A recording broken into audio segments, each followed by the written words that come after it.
What's going on, everyone? It's your boy JJ Bizzle here, Never Defeat Us, coach of the Peoria Pidgeots in the DGBA, and bringing you a video today of the draft for our Season 3 roster. We had this today, started at 3 o'clock, ended probably around 9, I want to say. Around 9 o'clock. It's a pretty long draft, but yeah, so it was a lot of fun, a lot of good teams, a lot of strong teams. I'll be doing a rankings and a full kind of breakdown of the draft probably tomorrow, possibly Wednesday. But regardless, we're gonna kind of bring a recap and the thought process behind how we drafted, why we drafted, what we drafted, and how we're kind of looking to use them as we go forth in the season. Um, and just kind of give you guys a recap of the DGBA. So season 1, I was the champion, kind of behind my core of Manaphy, Landorus, and Cloyster actually came through. Anyway, in season 2, we kind of drafted a regenerator team. We're not done with season 2 yet. I think I have a semi-final match tomorrow to get that all finished up. But we kind of started this early because season 2 kind of waned a little bit, and we kind of just fast forwarded the playoff. Anyway, regardless, we're gonna go through the team here. So the draft style was a GBA style with the tiered system and points as well for your free mods. You can see it on the left. The tier 1, tier 2, tier 3, tier 3, tier 4, tier 5, your mega in 4 free slots. So basically how this works, you got 400 points using your free slots. Tier 1s cost 180. Tier 2s I think are 140, 120, 140, I don't know. And tier 3s are going to be no, tier 3s are 100, yeah, tier 2s are 140. Tier 4s are 60, and tier 5s are 40. So that leaves many ways you can divvy out your free slots. Now, I've done GBA drafts before, and my mindset always in these drafts are your free slots you can fill with 2 tier 1s if you kind of sacrifice your mega slot, because if you take a lower mega you do get free points. You get extra free points. So I think a tier 2 mega is plus 40 and a tier 3 mega is plus 60. And we'll kind of go into that mega slot a little bit later. But so my first pick, you can see him now starting to waddle on the screen here. We actually had the first pick of the draft, number 1 overall, which I hated. I hate that slot. I'm more of a back end kind of guy. Give me 2 really good mons and go from there. But unfortunately, we got the number. I mean, not unfortunately, but it is what it is. So I kind of went with what I know. A lot of this draft, I kind of went with what I know, which I'll get into. But Manaphy, I had in season 1, and it was an absolute monster and an absolute stud. This Pokemon can do anything. It has 100 cross base stats, being of that genre of legend. 100 base stats all the way across the board. Has access to a move called Tail Glow, plus 3 straight up in special attack. This mod can be defensive, it can be Spadef, and it can just set up a Tail Glow while having max HP, max defense. Say you have a team that's very physically based, you can go max defense, max HP, and tank 3 earthquakes from a Garchomp. I think I had that in season 1, and you can just set up a Tail Glow and you can rest all over it, or you can set up a Tail Glow, Ice Beam it, and kill it, and proceed to deal a lot of damage to the team, just because you can run so much bulk, because Tail Glow lets you get to a very high special attack set even without having your normal EVs in Spatak. So Manaphy, and it also has great coverage. So it has Energy Ball, it has Psychic, it has Dazzling Gleam, Ice Beam, of course, Scald being a great move, Surf if you want to go for a little bit more power. Manaphy can do everything. Signal Beam, I think it even gets, I'm pretty sure. I have it up right here, I can always check. Yeah, pretty sure it gets Signal Beam, Grass Knot, it also gets U-Turn, which is fun, Shadow Ball, kind of whatever you want to do. Also, what's interesting this year is we changed the Z Crystal ruling to be able to use moves like Z Rain Dance. Now, I don't think we're letting Omni Boost moves, where you get more than one stat. So, what Z Rain Dance does is sets up the rain like normal, and it also boosts speed 1 stage. Now, that's a very interesting little tech if I decide to make this my Z Crystal Mon, because I can also use Grassinium Z with Energy Ball. I can use obviously Waterinium Z with any water move and just deal massive damage. Um, but regardless, it's very interesting that using that Z Rain Dance, getting up the rain, which gives me my hydration, which is his Manaphy's ability. Any status move, if I click or any status that I get goes away in one turn. So if I get toxic, if I get parried, if I decide to rest and heal up, that sleep goes away. So if I Z Rain Dance, get a speed boost, and I outspeed anything on his team, I get hit by something, takes me down to a pretty good chunk. I can always just rest up because I'm going to be faster now, which is a very interesting tech to Manaphy, who doesn't have any speed boosting moves, so it usually relies on its natural 100 base speed to kind of outspeed some tankier things, and it has the defenses where it can tank stuff from speedier stuff. But having that Z Rain Dance boost is it's a free choice scarf whenever I decide to. So say I get a tail glow up on kind of a wall, and he switches out into more of an attacker, I can click Z Rain Dance and the next turn, take a hit, grab the boost, and now I outspeed everything on his team, or barring a scarf for over 100, which is definitely possible. But still, having that speed with that tail glow ability, where I can still run bulk if I want to, and just tail glow up and proceed to sweep with that speed boost and outspeed everything, or I can just, like I said, outspeed and rest. So Manaphy, like I said, I think it's a solid first pick. I was gonna go with Mew. I could have went with any of the Tapus, Celesteela, but I'm just not comfortable with those mons, as in I've used them before and they always seem to get bodied. Like with me using them, because I don't play very defensive. I'm not good at playing defensive. I'm not good at playing Mew per se. I don't know how that really doesn't make sense, but I just haven't had a good track record with Mew in the past. So I just felt Manaphy was a solid pickup.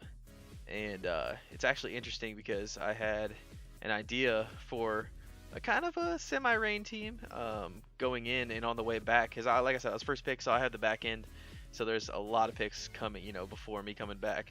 But coming back, there's actually two mons that I was staring down that were coming back to me, and that I think there were 3 picks before me. They were both there, and I was like, you can't be serious. Like, am I gonna get these two on the wheel?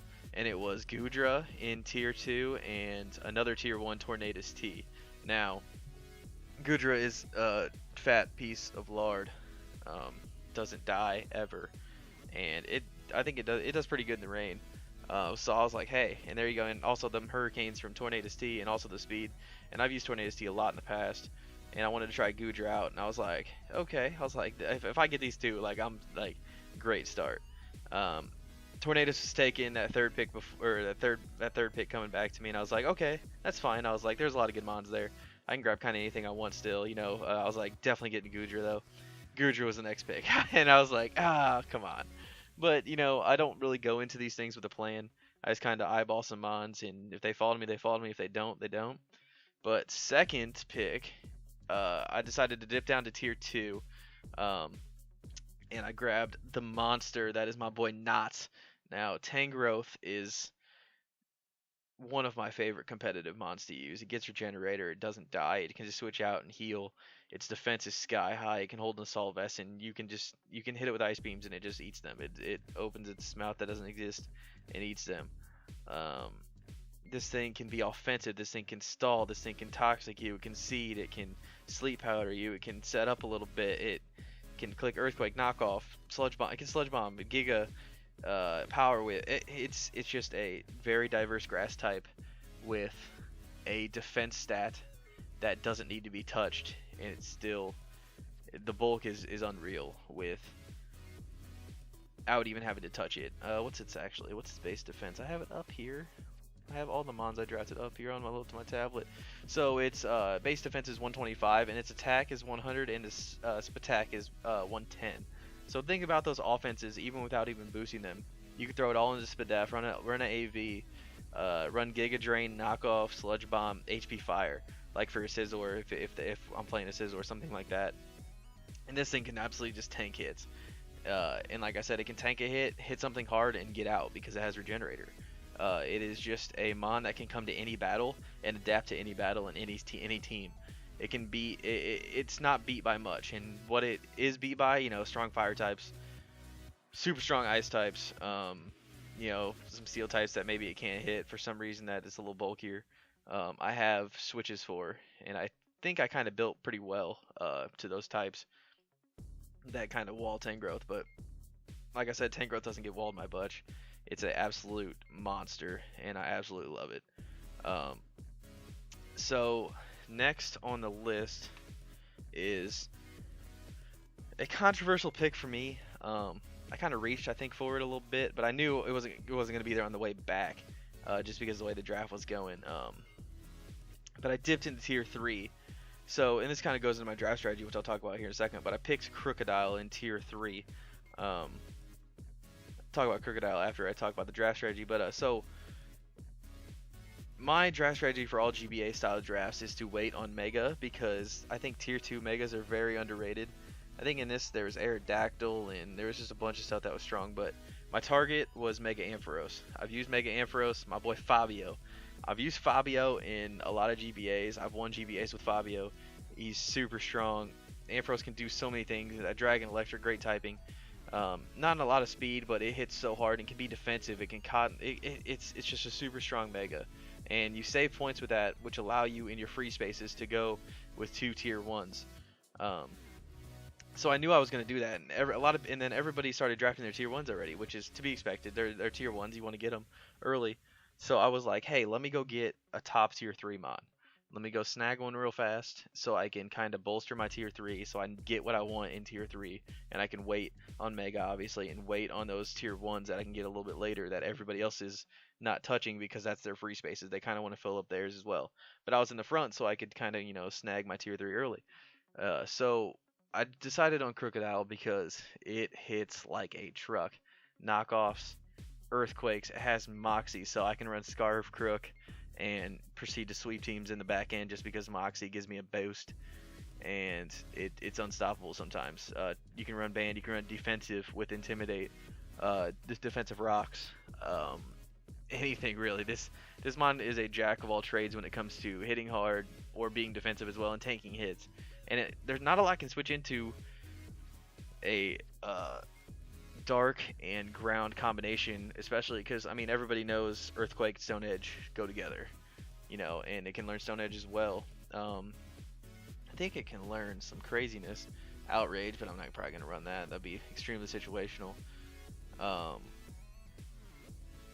Obviously, it can learn Thunderfang as well. It can learn Break just in case I need it. Couple fighting type moves. I think it's superpower. Doesn't get superpower. Pretty sure it gets superpower. But regardless, this thing is extremely strong.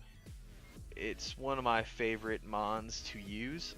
Quick story: when I was teaching my friend how to battle, he was looking for a random game to play, and I was like, "Hey, dude, come battle with me on Showdown." He's like, "Play Pokemon? What is that?" Anyway, so we made a team in UU, and he saw Crocodile for the first time.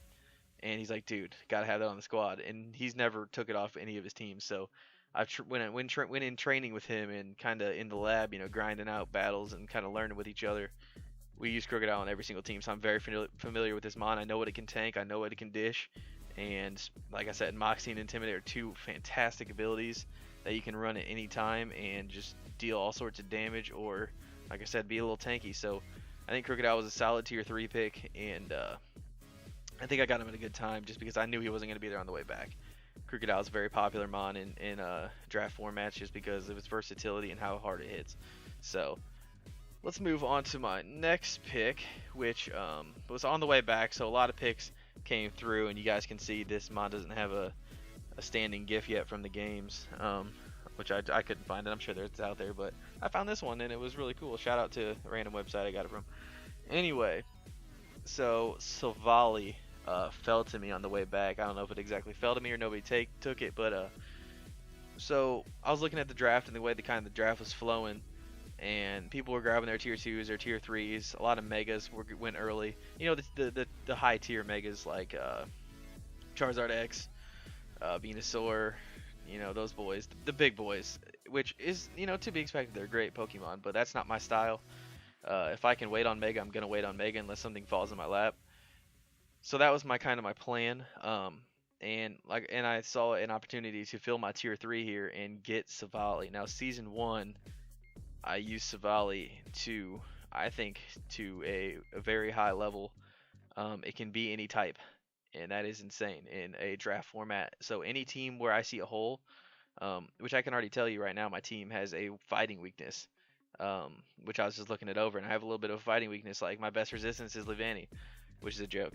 But no, it's not. It's not. But it's Tangrowth probably. But still, so I can run. So say a team is packing Conkeldurr, which I don't think that got drafted. But anyway, a strong fighting type, super strong fighting type. Um, I can run Savali Ghost or Savali Bug even. I can, whatever, anything that resists fighting. I can Savali Poison. Especially if he has like a fairy, a couple fairies running amok, and a couple fighting types. I can do anything with this Pokemon. And Parting Shot and Manaphy. I don't know if people know what Parting Shot and Manaphy means. It's not fun. So something switches into Savali and hits Savali hard, and I predict that, and I click Parting Shot, and now the Mon in front of me is at minus one stage attack, minus one stage attack in front, and then I bring in a full HP Manaphy. Like, you can't just stay in and click a move while I sit there and tail glow up in your face, and now you're scrambling to try to get either kill that Manaphy or get it out of there while it's sitting there at 3 stages of special attack because Savali clicked Parting Shot. And Parting Shot is just such a good move to pivot into anyone. It's U-turn to a whole new level. Because U-turn does some chip damage, is nice, but Parting Shot just absolutely destroys the attack power of that Pokemon in front of you, so you can just bring in anything you want and either deal damage, set up rocks, set up whatever you want to do. You can do it because Savali just is a great team player. Thunder Wave, Toxic, SD with multi-attack. Also, I don't have any fairies on this team, so expect Savali with that pink little head, with that fairy typing coming, with that multi-attack fairy type if I need it. There's some dragons on the other side that I just can't handle. But Savali is the ultimate diversity in the draft format. It can do absolutely everything and anything you ask it to do, and I feel like season 1 I did that very well, and I'm excited to use it again with this team. I don't have as much setup as I did season 1, which could be a problem, but I have Manaphy, so Manaphy. Anyway, so next up, I decided to start using my free spaces. So this is the end of the wheel, so I'm sending it back all the way across the board. And I looked at my team. I looked at Manaphy, Tangrowth, Crocodile, Savali, and those are my 4 Mons in the first 4 picks. So that team has one problem. Now I have a good strong dark type that's gonna hit hard. I understand that. So this pick might have been a little confusing to some people, which I didn't really see any comments, but I needed speed. I needed to get faster, especially if I'm playing momentum games with Savali. Being able to bring in Weavile in a favorable matchup and being able to click knockoff, crash, brick break, whatever, low sweep, whatever, low kick, whatever the move is, bringing this Mon in a favorable situation just to hit something hard and get out of there is ideal. And Weavile, being at the 125 speed tier, with 120 attack, this thing just hits and it's fast, and it's a good cleanup late game. It's a good, just wall breaker with knockoff, because stab knockoffs from Weavile don't feel good to anything, and that's a promise. And I need a speed, and that's kind of what I went with my 2 free tier 1 picks, because that was, like I said, that was the plan. Two free spaces in tier 1. That was the plan going in, and I kind of executed that pretty well. But Weavile, it does Weavile things, it hits hard, and I think it's going to just pick up some KOs, especially with Tangrowth withering things down, Crocodile withering things down, Manaphy withering things down. This thing's going to clean up late game, it's going to clean up often, and I'm excited, and I have a lot of experience with it again. I love this Mon, it hits super hard, I know how to use it, so I'm excited for Weavile. Next up, in that next tier 1 pick, I couldn't believe this thing was not taken. I know we're allowing the Mega Lotties this year, but regular Lottie is normally in a free draft, is normally a first, second round pick. I think it fell a little bit last year in season 2, but Man, it's Lottie. It has great coverage. It has Draco. You know, my boy Joey Pokey says it best. It just drops Dracos. This thing has 130 spatak. It also has 110 speed, so it's in a great speed tier. It outspeeds a lot of annoying dragons that a lot of people were taking before Lottie, like Garchomp. Well, obviously Goodra, but Goodra can tank. Um, Zygarde, things like that. It outspeeds already. It gets access to Dragon Dance in its alone form, so I can run physical one day if I need it to. It also can be a more or less not a cleric, but it can have recover toxic, protect, and defog. It can be a defensive mon. It has 110 spadef and 90 an 80 defense. It's not a bad, I would say a wall, but it's not a bad, tech mon or support. I should say support Lottie as well. It can support the team if it needs to. It can do a lot of things, but it also can click Draco Meteor and bust through your team. I don't know how many teams out there want to face a Weavile Latios core of just Life Orb, Dracos, and knockoffs. Like, not many defensive cores can handle that. That's why I was excited to get it and excited to draft it. I've used it. I know when to bring it in quick Draco. I know when to bring it in to eat up like a grass type move on Manaphy, and you're in a bad spot now because you got to switch to something to do a Draco. And then a lot of fairies, like say like a Sylveon, don't want to take a Psyshock because its defense aren't that good. Click Psyshock and you just did 60% to a Sylveon, and especially if you're Scarf, that thing's not outspeeding. If you're Specs, it might outspeed, but Latios is just a great mon, and I don't think Latios was taken either, so I was very surprised.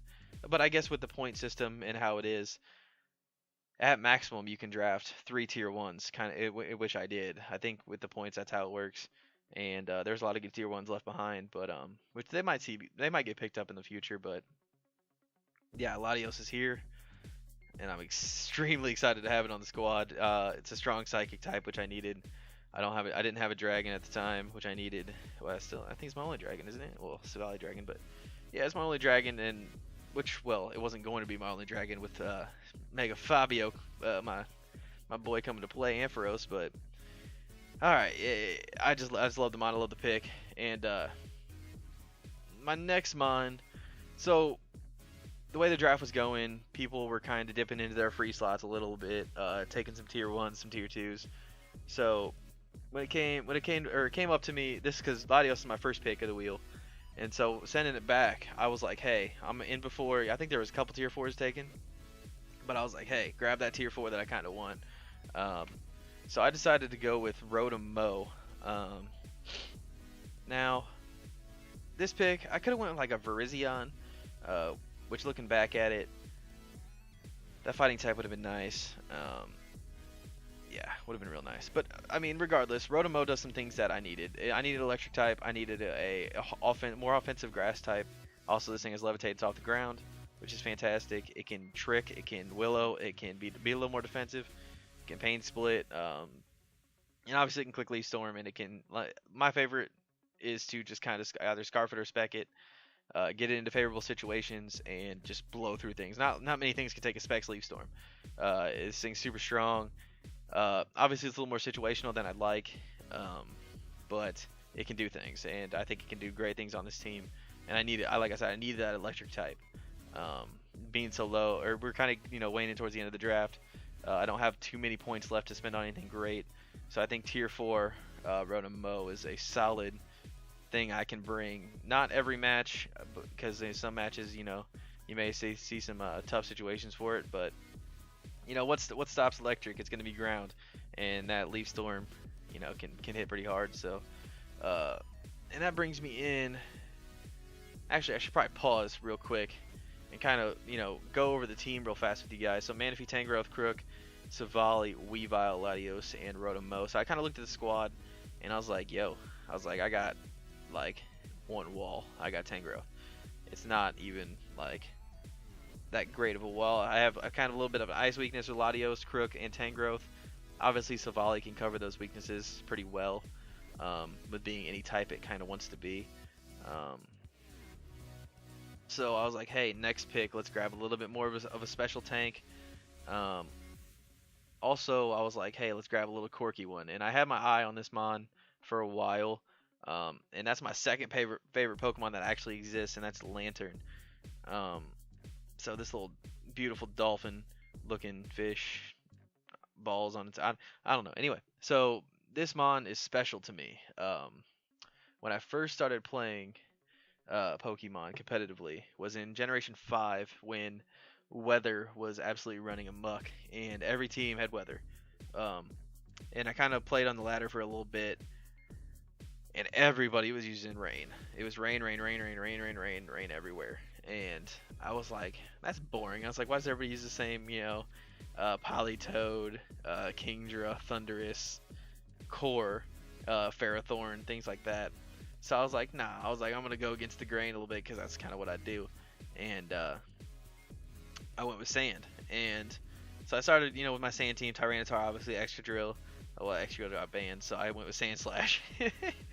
This team was so much fun. Like Clay, I had a lot of ground types, a lot of things to abuse the sand, and it was a lot of fun. And I just noticed like I had some tough matchups against rain teams still. Like rain teams, it was tough. I mean, obviously if I get Tyranitar and I get the sand up, I can do a lot of work. But I was like, man, what can handle a rain team very well? And I was like, yo, my boy Lantern. I was like, he has water absorb, he has volt absorb, he can do things. And obviously Volt Absorb is the ideal ability just due to water being resisted against it. But if you need that tech for that certain battle, like I was battling rain teams 24/7 on the ladder in Gen 5, so I use Water Absorb all day. And this thing is surprisingly dangerous with its attack, and it's obviously super bulky. It's got great typing. Electric Water is just fantastic, especially having immunity to one of those, whichever one you choose.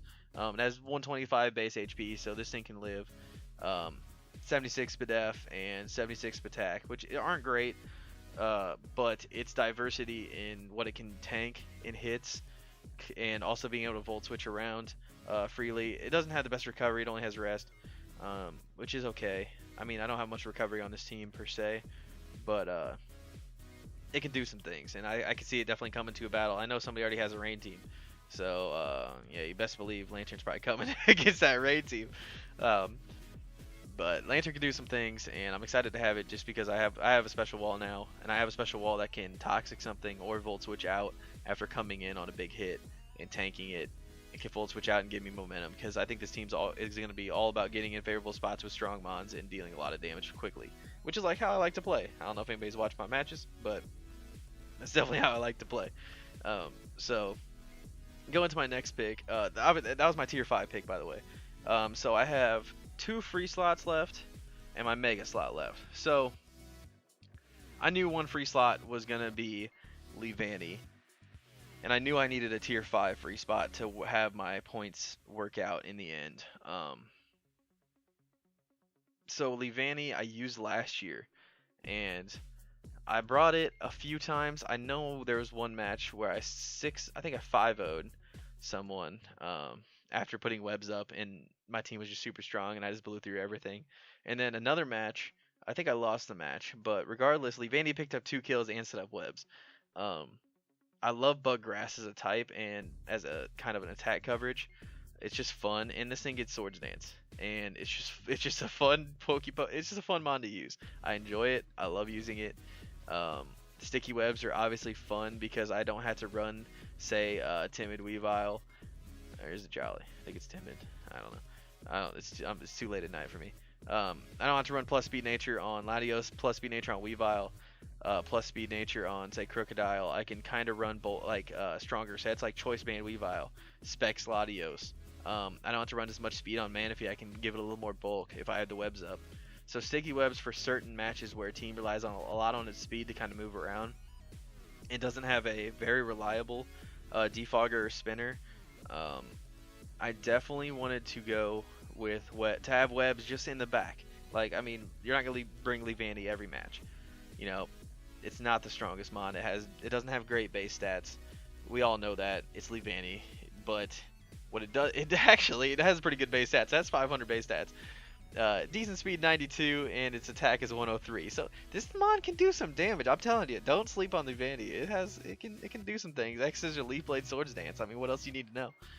Getting the crits all day. and Fellstinger too. You better watch it. Somebody, you know what? Okay, so bold prediction: I'm gonna sweep somebody with Levani. Bold prediction: get webs up, SD, and I'm just gonna kill everything. All right, bold prediction. Anyway, so Levani was definitely on the team. I kind of fell in love with it last season, and I think it's a easy fifth slot because it will win me a game, and that's a promise with webs. It will win me a game. I just think it's a cool mon. Gen 5 is my favorite gen, so yeah, it's definitely one of my favorite mons. So going to the last set of picks that I had, running back to okay. So here's what happened. I had 0 points left at this time, but I still had to pick up my mega. So in order to fill out that last slot, I had to go with a tier 2 or a tier 3 mega. But I was kind of surveying my team, and I talked to another coach. We were kind of going through some things. Now, I have no hazard removal on this team besides Latios. Latios gets defog, and I have no other hazard removal at all. And last season that was kind of a problem for me, no hazard removal. And I usually don't mind hazards; they don't bother me. But having the removal in the back is nice. And having Latios be a dedicated defogger is a problem as well, because you don't want to take a strong, powerful mon, and instead of running Energy Ball, against like say the other team has Swampert. Instead of having Energy Ball to cover that Swampert, say like it brings it in, especially Mega Swampert, where it's gonna Ice Punch me in the face if I can't kill it with a Psyshock or Draco Meteor. I have Energy Ball and I can OHKO it, but I can't do that if I have to have Defog. So being able to not handcuff Latios was an important thing for me.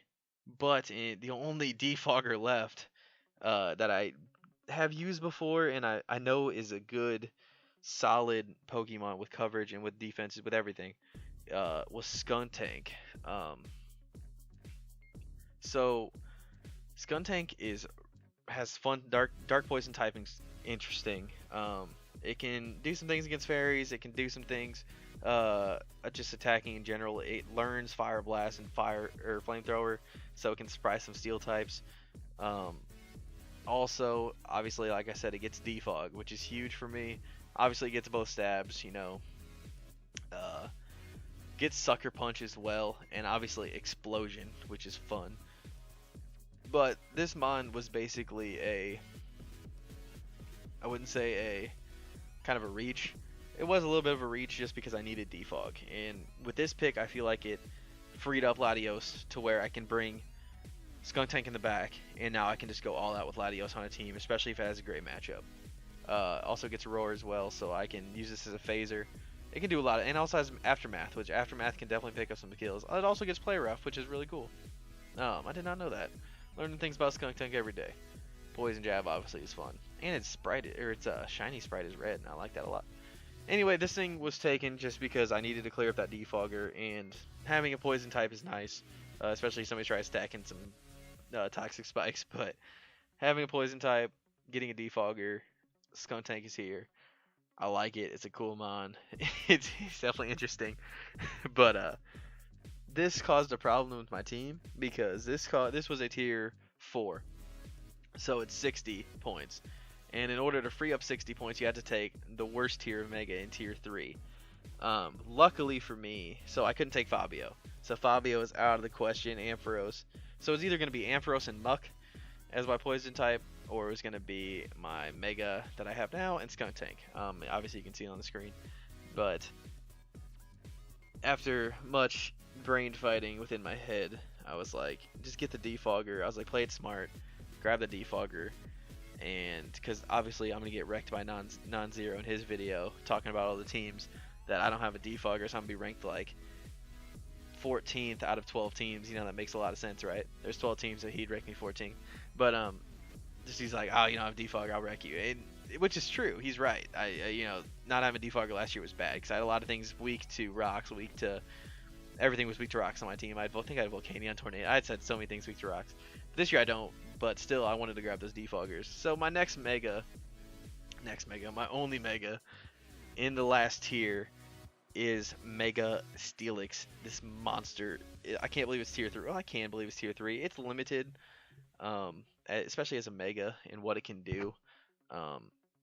When it comes to defensively, this thing is a absolute monster. It doesn't even take damage. You can't hurt it. It's it's got 230 base defense. It's a monster if you try to hit it with anything physical.